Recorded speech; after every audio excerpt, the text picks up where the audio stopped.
This podcast is brought to you by the Mawa High School Sports Talk Club. Welcome, Thunderbirds, back to the Mawa High School Sports Talk podcast. Today, we're here with junior Nicholas Bosco, Sophomore Chase Moskowitz, Freshman Daniel Allmash, senior Joey Smith. Mr. J. Today, we have our first special guest of the year, Senor Acosta. Welcome to the show. How are you doing today? Thank you for having me. And this week has been one of the best weeks of my life, and a moment I've been waiting for since I was a little kid. So I'm ecstatic. Woo! Anyways, let's just get right into it. The World Cup. Last time we were here, guys, it was just about time for this game. Argentina versus France. Argentina wins 3-3 in penalties. And let's first of all, I think we should go to the man of the hour. Yes. Senor Acosta, what are your thoughts? Give us your thoughts and reactions as an Argentina fan. It's hard to even put in words. The biggest thing I can think of is just, wow, we thought we had it comfortably 2-0. The first half, I thought we played a perfect game. Couldn't ask for anything better. 2 goals. They didn't have any shots. Mape barely touched the ball. Then second half comes around, and I thought the biggest change for us is when Di Maria came out. We kind of lost some offensive power there, and we made one defensive mistake when we gave up the penalty kick, and that brought France right back. And it was sports, right? And 1 minute you have everything going your way. 1 minute later it's 2-2, and I thought there, I'm like, wow, just as easily we could have won it. Now we easily could lose it. Then we went to overtime. All right, there you have it. All right, so let's get right into the first half. So obviously in the first half we saw Argentina come out big. 2-0 start right after. What are our thoughts on the first quarter? Okay. First quarter. I mean, France didn't do anything. They couldn't get anything. They couldn't even get Mbappe the ball. Their star player. He only had 10 total touches on the ball. And I was just shocked because, that guy always gets the ball.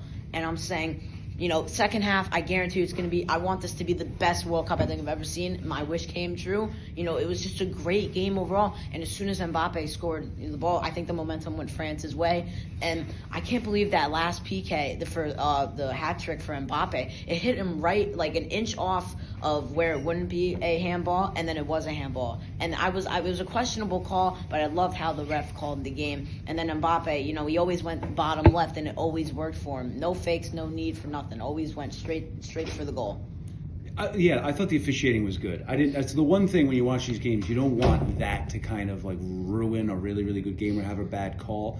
But I also noticed in soccer, I don't watch a whole lot, but the one thing was that penalty, and it really like a switch. They had the penalty, and then they hit the penalty kick, and then it was like a different game. France was just completely different. It's literally the tides turned, and Argentina couldn't do anything, and then France was just on the hunt. And that guy they have, Mbappe, am I saying that right? Mbappe's nuts. Mbappe, he has the first hat trick in a World Cup final. This is the first time this has happened since 1968. So obviously, we're going to see big things from this guy. And I know a lot of people, there's a lot of France fans that wanted, how crazy would it be to see a 23-year-old win 2 World Cups? Absolutely nutty. But I'm really happy that Argentina won that. I think they really they started really bringing the momentum when it came to the second quarter. Got those 2 goals right away. And then they were lucky enough to send it to overtime. But definitely, I think we can definitely see big things coming from France in the future. So don't think this is the end of their reign. And what about Argentina? What do you think about, do they, in 4 years, is Messi going to be back, or is this it? No, I think Messi, he's got the right to do whatever he wants after winning this World Cup. If he wants to be there, I really hope he is in 4 years. Especially nowadays with athletes, right? You see examples of LeBron James going almost into his 40s, and Tom Brady. Yeah. So, and he's a player that takes care of himself, so I'm really hoping for that. But what's nice is that this World Cup, we got a really good core of young players. We only had 3 players, I think, next World Cup, right, that may be there, may not be there, right, may have a reduced role. That's Messi, Di Maria, and our defender, Otamendi. And we'll be able to see this live. Yeah, right. Exactly. We'll be here in the United States. I can't wait for that. Oh, really? Yes. Next World Cup 2026. North America World Cup next year. Yeah. Canada, Mexico, USA. So do you think they'll have some the final's projected to be at MetLife Stadium. Ooh. I swear to God. MetLife, Toronto. LA, Las Vegas, those are all the stadiums. And even like on the topic It's, of like the U.S. team, the fact that they obviously they got eliminated in knockout stage. Netherlands a very good team. I kind of knew we weren't going to win that one. We have USA's a gonna young pick it up. core. Yeah, it was a young team. team. So Like I we mean, can, I will, next World and we're Cup's in gonna already. be We're we're projected to be even better. I think, yeah, exactly my point. I mean, they walked out there, you know, I don't think they should feel no shame. Netherlands, you know, they have the veterans on their team. The veterans on their team carried that team, I feel like. Memphis carried that team with 2 goals. I mean, we're just such a young team. I love potential. I know it's a bad word, but potential is great. We have such young strikers. Our defensive core, no one got past us. I feel like we'll be just fine. And the shots on net too. Oh my God, we got too much shots on net, but not in that Netherlands game. You know, in that first half, the first 2 minutes we got a shot off, but in the rest of that game, I don't think we got as much shots off as we'd like to. I have one other World Cup question. Every 4 years? Yeah. Can we do it every 2 years? Well, don't forget I we have the Women's World Cup, we have Euros, we have all this other stuff. Speaking of the Women's World Cup, we're projected, to the World Cup. Yeah, but that's like every year. Yeah, we've won it 3 times in a row. When is that? Our women are When's good. that? I think July. No, I don't know. I'm not sure. It was just so Typically, exciting. it's over the summer. The world loves it so much. It's just like it's almost better than the Olympics. I don't know how to explain it. So this is one of the first times. Another thing I wanted to say: this is one of the first times that we've seen the World Cup happen during the holiday season. I think, and I know it's not always going to happen, but what are you guys' thoughts on this? Because typically this happens in the summer. I think it's a great thing.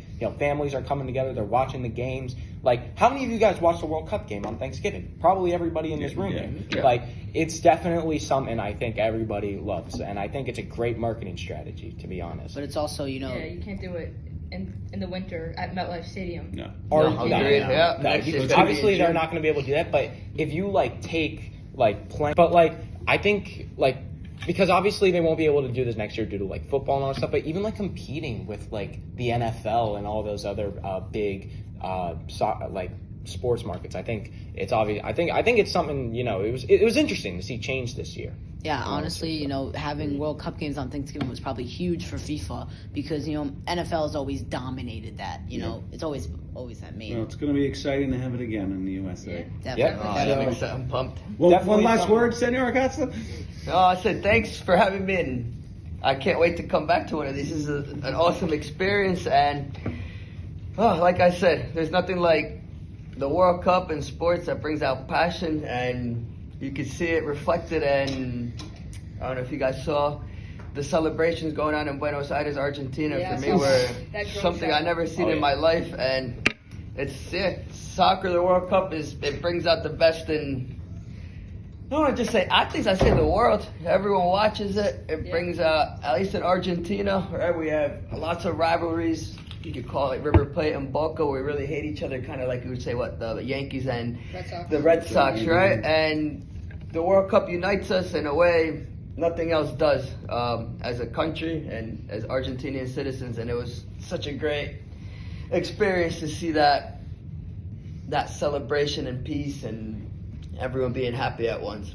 Well, Thank you. Hora de Fiesta, and congratulations. Congratulations. Thank you so much. All right, so now let's talk about the NFL. Last time we were here, the Eagles were the only team that clinched a playoff spot, and they're still seeking to win the division. But also, we talked about the Giants and the Commanders, and big win for the Giants, definitely something that was very good to see. And on top of that, we saw multiple teams make the playoffs. Now in the playoffs, we have 4 new teams: the Buffalo Bills, Kansas City Chiefs, the Minnesota Vikings, San Francisco 49ers, and the Dallas Cowboys. But on top of that, we have a bunch of new teams that are eliminated from the playoff bracket. So last time we talked about elimination teams, the Houston Texans and the Bears were eliminated. Now the Denver Broncos, the Rams, and the Cardinals stink.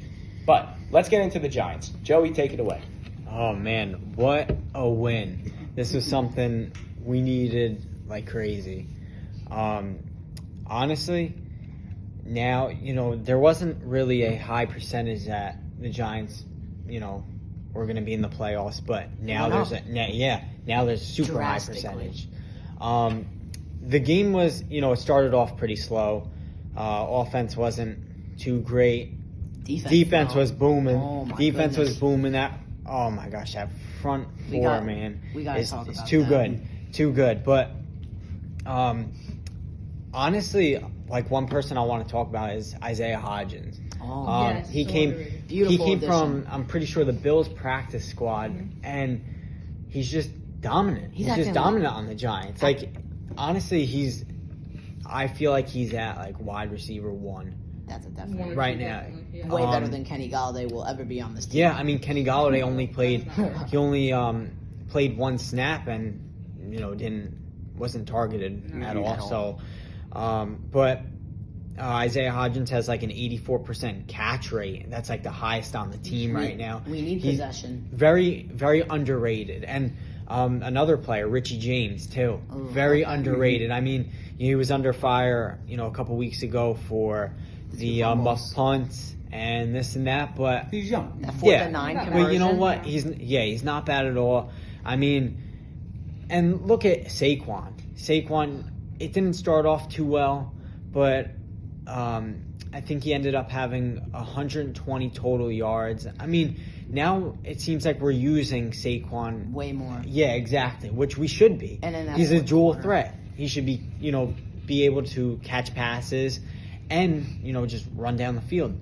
And, having him available like that is just great. But one thing I really didn't enjoy very much was not going downfield. But Yeah. I guess Yes, because yes. the pass protection wasn't great at all. Our interior offensive linemen are just not Hey, that great. outerior though, No. Thomas and Neal. Like I've never seen pass protection better like that in years. Ever since when Eli even was our quarterback, we gave him protection good in the inner because he was not as mobile as Dimes is. But I just I like these rookies. I love potential, like I said, in all sports. But let's talk about the defense. The defense, I couldn't even tell you how proud I was. Number 5. We are the big blue wrecking crew, and we really gave them a beatdown. Kayvon Thibodeau at the end of the first quarter had 7 tackles for loss. And when you see him and Aziz getting off that edge in these zone and man blitzes, I'm telling you, this defense will be scary in the playoffs. It will be scary in the wild card and deep into the playoffs. Yeah, Kirk Cousins better watch out this week. Yes, he will get so many grass You guys stains think we on can his win this week? jerseys. Oh, yeah. Oh, yes, yeah. and I watched the video. One person that just scares me is the Vikings offense, like the Yeah. wide receivers. Justin Jefferson. Who's gonna guard Well, Jay Jettis? two That's my people. question. Well, Yeah, we got people who. I think we're supposed to be getting Adoree Jackson back for this week. McKinney's I not. think. McKinney, Brian no. Daboll ruled What about out Shepard? McKinney earlier this week. What's the update on Shepard's out, has been done for the year. I mean, he's really just a locker room guy at this point. I love him. Keep him. I love him in the locker room. But if he comes back next season, great. He could be a huge target for Dimes. But like I said, Dimes is a work in progress. If we draft a mid-round QB again, great. But we need wide receivers. We need those possession guys. And Thibodeau also had that sack and the forced fumble and returned it for a touchdown. This guy, I guarantee you, is the seal of the draft.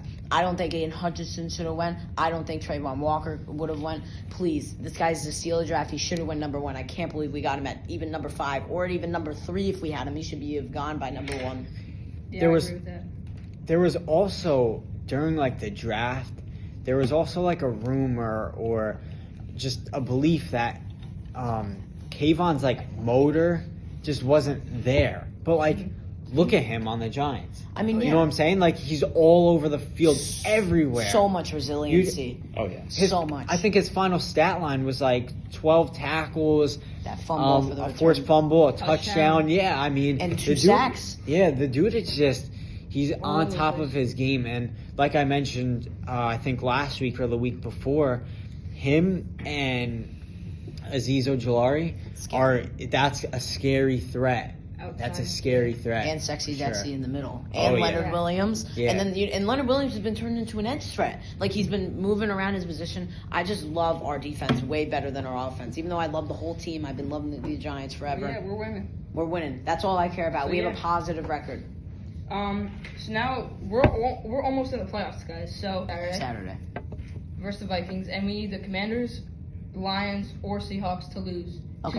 2 out of the 3. That of those Seahawks teams. win. Okay. That Seahawks loss definitely helped us. Yeah. Yes, I feel like the Lions will win because they've been on a hot streak. If they beat the Jets defense, they could beat any defense. Yeah, definitely. I say we rely on the Seahawks. Yeah. So 1 win for us, and 2 out of the 3 teams lose next week.